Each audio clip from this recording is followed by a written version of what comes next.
എടീ പോലീസുകാരെ എങ്ങനെയാണ് നമ്മുടെ ബിനാമികളെ മാത്രം ഇത്ര കൃത്യമായിട്ട് വെക്കണം? എല്ലാ ഉടായ്പും പിടിച്ച തലതെറിച്ചവന്മാരാണ് ഇപ്പോഴത്തെ പോലീസുകാർ. പക്ഷെ നമ്മളാരും ഒറ്റനുണ്ട്. എങ്കി അവനാ ബ്രിസ്റ്റോടെ ബിനാമികളെ പോറ്റാൻ പാടാനെ കോപ്പ്. നമ്മിനി ബോസിനോട് എന്ത് പറയോടാ? സോറി എന്ന് പറയാ, അല്ലാണ്ട് ഇപ്പൊ എന്ത് പറയാ?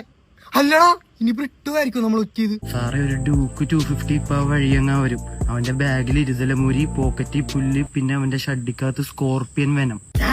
ഈ ബ്രിട്ടോ ആരെ ഇട്ട് കൊടുക്കാറില്ല. എനിക്കാരോടെങ്കിലും പൊടി തോന്നിക്കഴിഞ്ഞാ അവന്റെ തല ഞാൻ കമ്പിപ്പാര കൊണ്ട് പൊതിക്കും. മനസ്സിലായടാ ചേച്ചകളെ? അയ്യോ ബ്രിട്ടോ, ഞങ്ങൾക്ക് തന്നോട് ഒരു പൊളിയുമില്ല. ഒരു ഡൗട്ട് തോന്നിയപ്പോ ക്ലിയർ ചെയ്യാൻ വേണ്ടി ഒന്ന് വിളിച്ചെന്നേ ഉള്ളൂ. അപ്പൊ ശരി, ബൈ. ദേ, ഇയാള് ബ്രിട്ടോ അല്ല, ഭ്രാന്തരാണ്. കമ്പിപ്പാര വെച്ച് തല പൊളിക്കണ കാര്യം ഒന്ന് ഓർത്തു നോക്കി. സാറേ, കടുവയുടെ തലയോട്ടിയും പല്ലും പിന്നെ ആനക്കൊമ്പൊക്കെ ആയിട്ടൊരു ടീം ഇവിടെ നിന്ന് പുറപ്പെട്ടിട്ടുണ്ട്. വെക്കം ചെന്നാ നിങ്ങൾക്ക് അവന്മാരെ ഷിപ്പ് യാടത്തിന് മുമ്പ് വളഞ്ഞിട്ട് പിടിക്കാം. പിന്നെ സാറേ, നിങ്ങൾ പ്രത്യേകം സൂക്ഷിക്കണം, അവന്മാരിൽ ഡബിൾ ബാരൽ ഗണ്ണുണ്ട്. ആ മച്ചാന് ഇനി ആ മറ്റേ ഇട്ടുകൊടുപ്പ് രമേശനായിരിക്കും നമ്മൾ ഇട്ടുകൊടുത്ത്. അയാളണലി അടിച്ച ഐസിയിലാണ്. ഇപ്പൊ 1.5 മാസം ഇതേ ഒരേ സമയം 2 അണലി അടിച്ച്.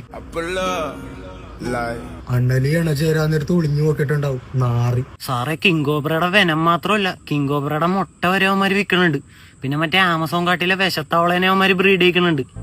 നിങ്ങൾ ധൈര്യമായിട്ട് ആ ബംഗ്ലാവിൽ കയറി സെർച്ച് ചെയ്ത് സാറേ. അവന്മാര് വാറണ്ടാന്ന് വെച്ചാൽ ചെകളം കൊടുത്താൽ മതി. വേണമെങ്കിൽ ഒരു സേഫ്റ്റിക്ക് ആ വാവാച്ചേട്ടനെയും കൂടെ കൂട്ടിക്കോ. ഓക്കെ ബോസ്, ഞാൻ സേഫ് ചെയ്തോളാം.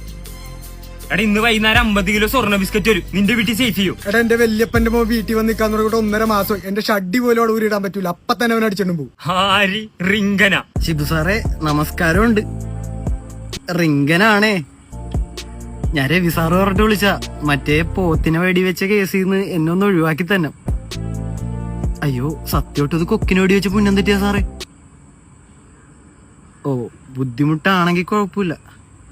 ഇന്ന് വൈകിട്ട് ഒരു 50 കിലോ സ്വർണം വന്നുണ്ട്. ബിസ്ക്കറ്റായിട്ടാ വന്ന.